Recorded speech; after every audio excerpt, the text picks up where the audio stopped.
personally wouldn't buy a dildo the size of a tampon, so. I am a bisexual cis female. I identify as queer. I identify as pansexual, bisexual. Funny story, I was at a party not too long ago, and for whatever reason these people felt the need to like go around and voice how everyone identifies, and they legitimately just like skipped over me and were like, lesbian, next, next, next, and I was like, wait a second. How do you know how I identify just based on how I look? I have had romantic relationships with men. I've had sexual relationships with women. I have definitely been with both men and women. Women, hands down. Is that even a question?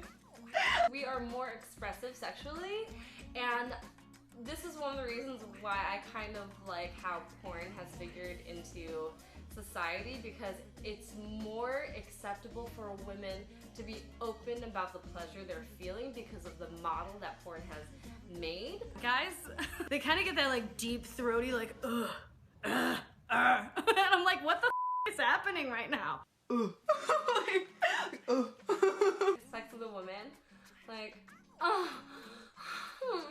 I feel weird imitating them because I feel like it's a similar sound that I would make.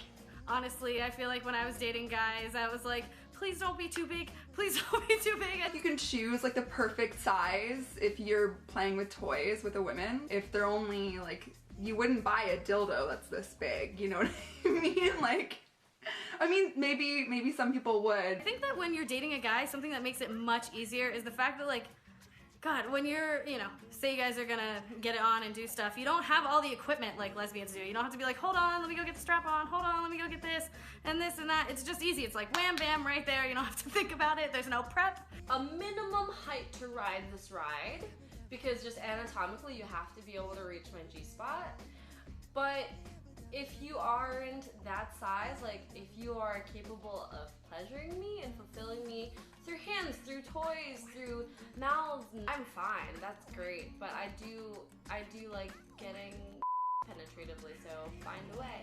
Guys are kind of intimidated by girls that are really overt and confident, and so I feel like you kind of take the backseat, or I did at least when I was dating guys. You let them approach you, and I feel like with females I'm more like, like you know, I don't have any problem approaching them at all. I don't approach anyone. Like, I'm so socially awkward, and that's why I find it really difficult to meet women as opposed to men, because I think I get read as straight often. If I like someone, guy or girl, I will ignore the out of them.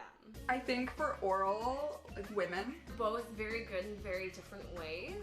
I love topping girls, so it's not about my pleasure necessarily when I'm going into a sexual interaction with a girl. When I'm sleeping with someone, it's like an entire experience, and so it just depends on the individual. I wouldn't say like a gender is better in bed. But girls know how to finger way better than